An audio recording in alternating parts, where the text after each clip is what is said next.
In November 1947, this General Assembly gathered and decided upon the creation of a Jewish state.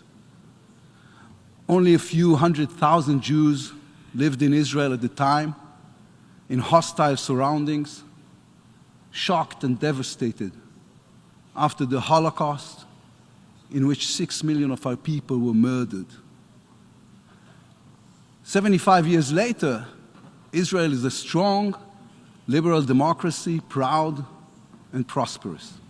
The startup nation that invented the Waze and Iron Dome, medicines for Alzheimer's and Parkinson's, and a robot which can perform spinal surgery. A world leader in water and food tech, cyber defense, and renewable energy, with 13 Nobel Prize winners in literature and chemistry, economics, and peace. How did this happen? It happened because we decided not to be a victim. We chose not to dwell on the pain of the past, but rather to focus on the hope of the future. We chose to invest our energies into building a nation, into building a happy society, optimistic and creative. We didn't only reach the promised land, we are building the promised land. History is determined by people. We need to understand history, respect it, and learn from it, but also to be willing and able to change it, to choose the future over the past, peace over war, partnership over seclusion and isolation. A few months ago, we convened the historic Negev Summit. We sat at dinner not far from the grave of David Ben-Gurion, the founding father of the State of Israel. There were 6 of us: the Secretary of State of the United States, foreign ministers of Egypt, the United Arab Emirates, Bahrain, Morocco, and Israel. A dinner that only 2 years ago no one would have believed was possible. And then the door opened. Someone came in and said, "I'm sorry to disturb you, but there was a terror attack not far from Tel Aviv. 2 Israelis were murdered." In an instant, we all understood that the goal of the attack was to destroy the summit, to create anger among us, to cause us to argue and to divide this new partnership between us. And I said to the foreign ministers, we have to condemn this terror attack right now together. We have to show the world that terror will not triumph. The room fell silent. And then one of the Arab foreign ministers said, "But we are always against terror. This is why we're here." And 5 minutes later, we put out a joint statement from the 6 of us, condemning the attack and sanctifying life, cooperation, and our belief that there is a different way. The summit continued. Agreements were signed. Working groups were formed to deal with issues of technology, food security, energy, water, education, and infrastructure. Those working groups are changing the face of the Middle East as we speak. The people of the Middle East, the people of the entire world, should look around and ask themselves, who is doing better? Those who chose the path of peace, or those who chose the way of war? Those who chose to invest in their people and country, or those who chose to invest in the destruction of others? Those who believe in education, tolerance, and technology, or those who believe in bigotry and violence? Whenever I meet someone who has criticism of Israel, I always have the same answer. come and visit us. Come and meet the real Israel. You will fall in love. A country which combines breathtaking innovation with a deep sense of history, great people, great food, great spirit, a vibrant democracy, a country in which Jews, Muslims, and Christians live together with full civic equality. In the government which I lead, there are Arab ministers. There is an Arab party as a member of our coalition. We have Arab judges in our Supreme Court, Arab doctors saving lives in our hospitals. Israeli Arabs are not our enemies. They are our partners in life. Come and visit us. You will discover that Israel is an incredible cultural mosaic, from the white snowy mountains of the Golan to the white desert sand of the Negev. From Tel Aviv, the high-tech capital, a non-stop party on the Mediterranean Sea, to Jerusalem, our eternal capital, the holy city for three religions in whose beautiful streets the past meets the future every single day. There are, however, two major threats hanging over the head of our wonderful country. They also hang over your heads, even though you may try to deny them. The first is the nuclear threat.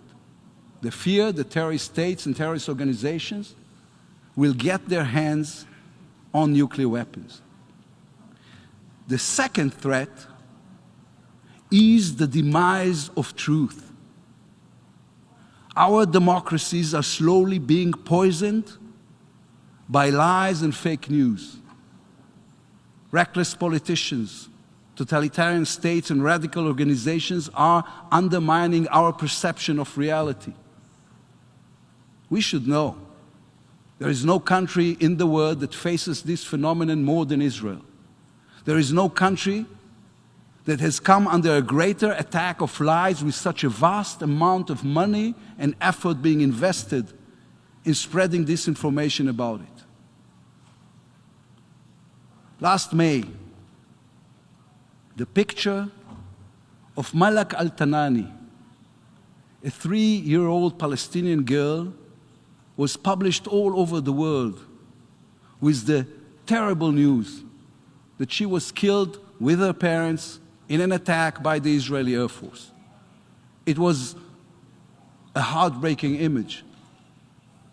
But Malak Al-Tanani doesn't exist. The photo was taken from Instagram. It is of a girl from Russia. I can give you thousands more examples of similar fake news about Israel. The anti-Israel movement has been spreading these lies for years in the media, on college campuses, and on social media. The question is not why they do it, but why are you willing to listen?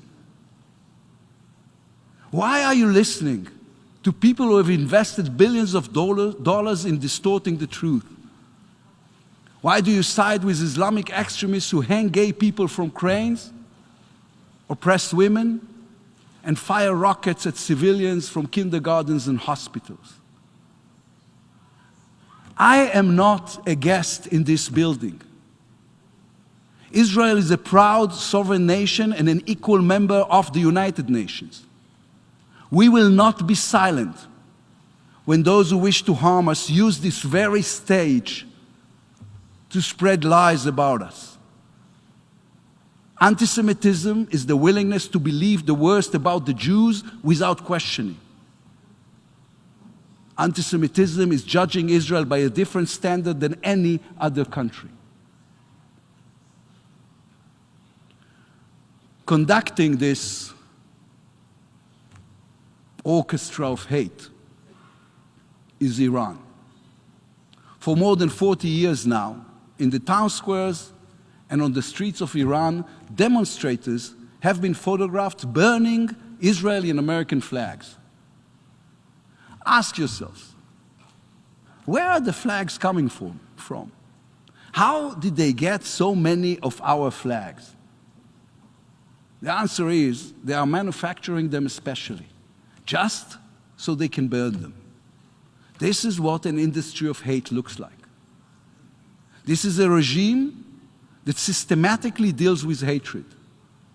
They even hate their own people. Young Iranians are suffering and struggling from the shackles of Iran's regime, and the world is silent.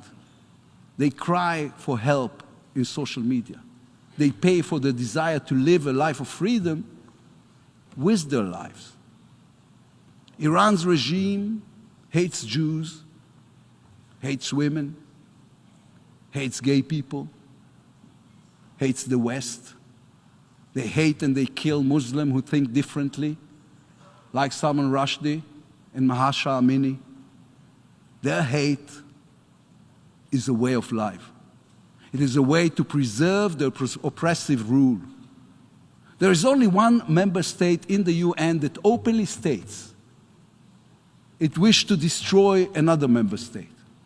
Iran has declared time and time again that it is interested in the total destruction of the state of Israel. And this building is silent. What are you afraid of? Has there ever been a time in human history where silence stopped violence? The country that wants to destroy us is also the country that founded the largest terrorist organization in the world, Hezbollah. Iran funds Hamas and Islamic Jihad, and it is behind mass terrorist attacks from Bulgaria to Buenos Aires. It is a murderous dictatorship that is making every effort to get a nuclear weapon. If the Iranian regime gets a nuclear weapon, they will use it. The only way to prevent Iran from getting a nuclear weapon is to put a credible military threat on the table. And then, and only then, to negotiate a longer and stronger deal with them. It needs to be made clear to Iran that if it advances its nuclear program, the world will not respond with words, but with military force. Every time a threat like that was put on the table in the past, Iran stopped and retreated. Today, the world is choosing the easy option. It chooses not to believe the worst, despite all the evidence to the contrary. Israel does not have this privilege.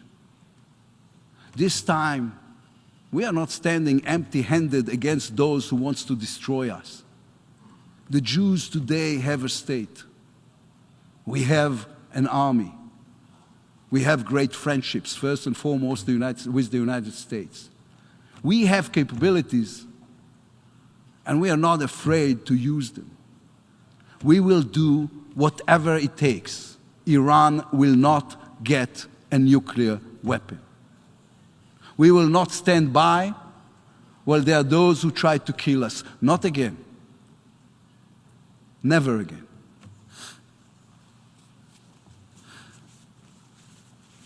Israel's economic and military strength allows us to protect ourselves, but it also allows us something else. To strive for peace with the entire Arab world and with our closest neighbors, the Palestinians.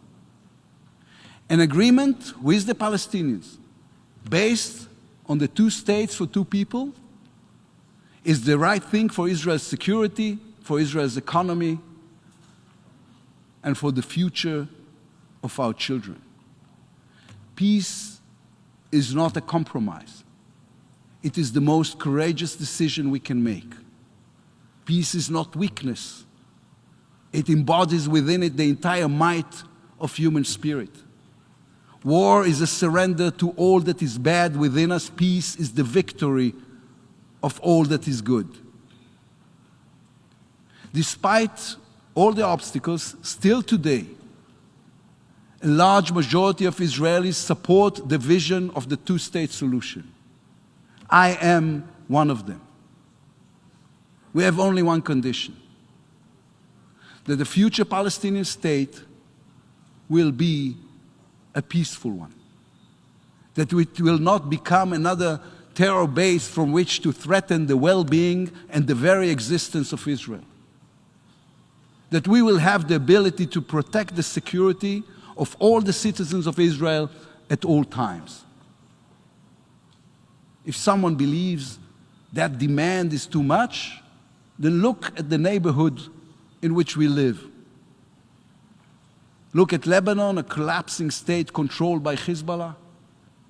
At Syria, where a murderous regime massacred 500,000 of its own people. Look at Afghanistan, at Libya, at Iran. You can ask us to live according to the values in the UN Charter, but you cannot ask us to die for them. My father was a child in the ghetto. My grandfather was murdered in a concentration camp. We want to live in peace, but only if it gives us security, not if it threatens us even more. Look at Gaza. Israel did everything the world asked of us, including from this very stage. We left. 17 years ago, we dismantled the settlements, took apart our military bases. There is not a single Israeli soldier in Gaza. We even left them 3,000 greenhouses so they could start to build an economy for themselves. What did they do in response? In less than a year, Hamas, a murderous terror organization, came to power. They destroyed the greenhouses and replaced them with terrorist training camps and rocket launch sites. Since we left Gaza, over 20,000 rockets and missiles have been fired at Israel. All of them at civilians, all of them at our children. I have a child with special needs. Her name is Yaeli. She's autistic. She doesn't speak. In May last year, I had to wake her at 3 o'clock in the morning and run down with her to the bomb shelter because missiles were exploding above our home. All those who preach about the importance of peace are welcome to try running to a bomb shelter at 3 a.m. with a girl who does not speak, to explain to her without words why there are those who want to kill her. In this building, we've been asked more than once why we do not lift the restrictions on Gaza. We are ready to do that tomorrow morning. We are ready to do more than that. I say from here to the people of Gaza, we are ready to help you build a better life, build an economy. We presented a comprehensive plan to help rebuild Gaza. We only have one condition: stop firing rockets and missiles at our children. Put down your weapons. There will be no restrictions. Put down your weapons, bring home our children who are being held in captivity. Hadar and Doron, may their memory be a blessing. Avera and Isham, who are still alive. And we will build your economy together. We can build your future together, both in Gaza and in the West Bank. Put down your weapons and prove that Hamas and Islamic Jihad are not going to take over the Palestinian state you want to create. Put down your weapons and there will be peace.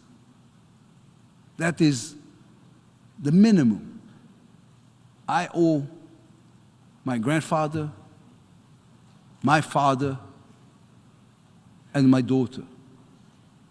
The Jewish people have learned the lessons of the past. Our security is guaranteed by our military might, our economic ingenuity, our democratic resilience.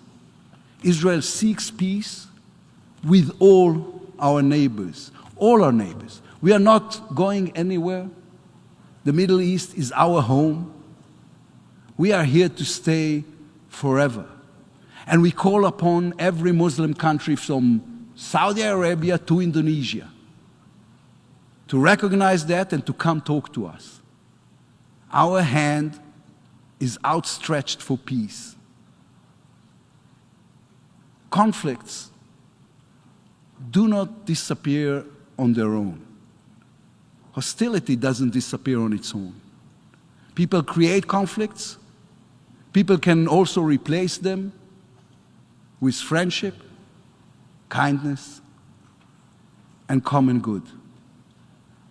The burden of proof is not on us. We have already proved our desire for peace. Our peace treaty with Egypt has been fully implemented for 43 years now. Our peace treaty with Jordan for 28 years. We are a country that keeps its word and fulfills agreements. We proved our desire for peace through the Abraham Accords, the Negev Summit, and the agreements we've signed with the Arab world. In the book of Numbers, there's the verse that every Jew is familiar with. Yisa Hashem panav elecha ve'yasem lecha shalom. May the Lord raise his countenance toward you and grant you peace. The state of Israel is the only country in the world founded by a book, the book of books, the Tanakh. That book and the principles of liberal democracy require us to stretch out our hand in peace.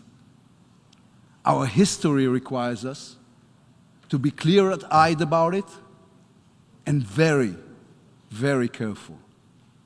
That is how we've made peace in the past.